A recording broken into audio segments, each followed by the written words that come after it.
welcome back to my YouTube channels, and today's video we will talk about how to manage guilt and regret.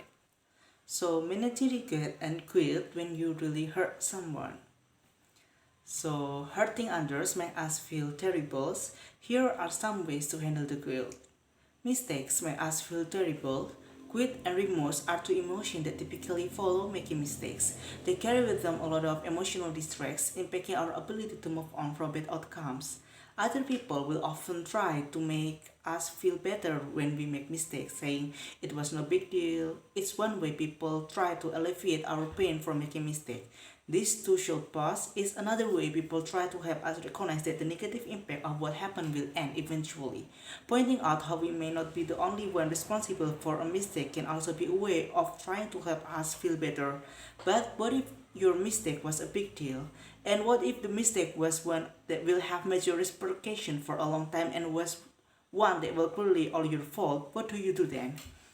So we see people in therapy all the time facing this dilemma. They know they mess up and know that what they did hurt others. It may have been a bad business decisions, ignoring a regulation that should not have been ignored, or not keeping close enough watch on a child. It may also have been engaging in an affair or revealing a secret that never meant to be shared.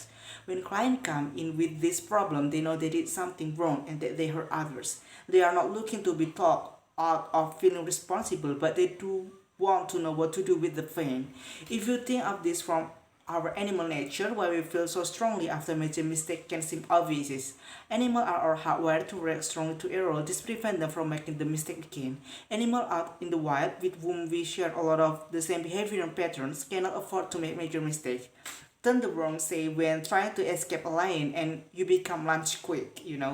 There is the more obvious explanation for why mistakes impact us so much, but it does not say anything about how animals deal with mistakes.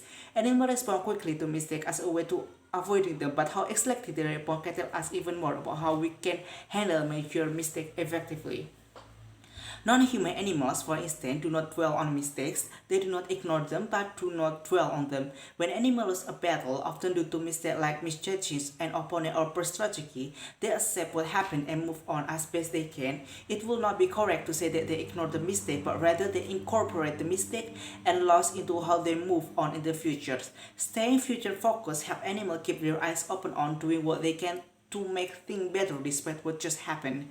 Behavioral research on mice also can give us a different way of looking at regret. In a study of mice and mistakes with Brian Thomas and Redis in 2018 found evidence that regret in the animal world is associated more with making a mistake a second time. When mistake for finding food, they are not clearly impacted by the mistake other than taking steps to not make those mistakes again.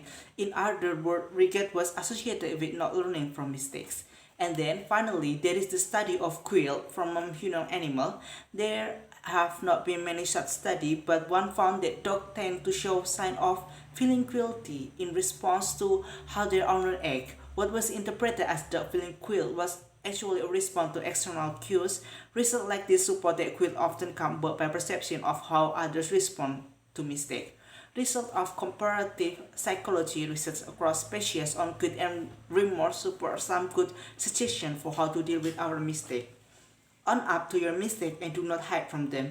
Allow yourself to feel bad, but also remind yourself that the only way you are going to make things better is to focus on moving forward.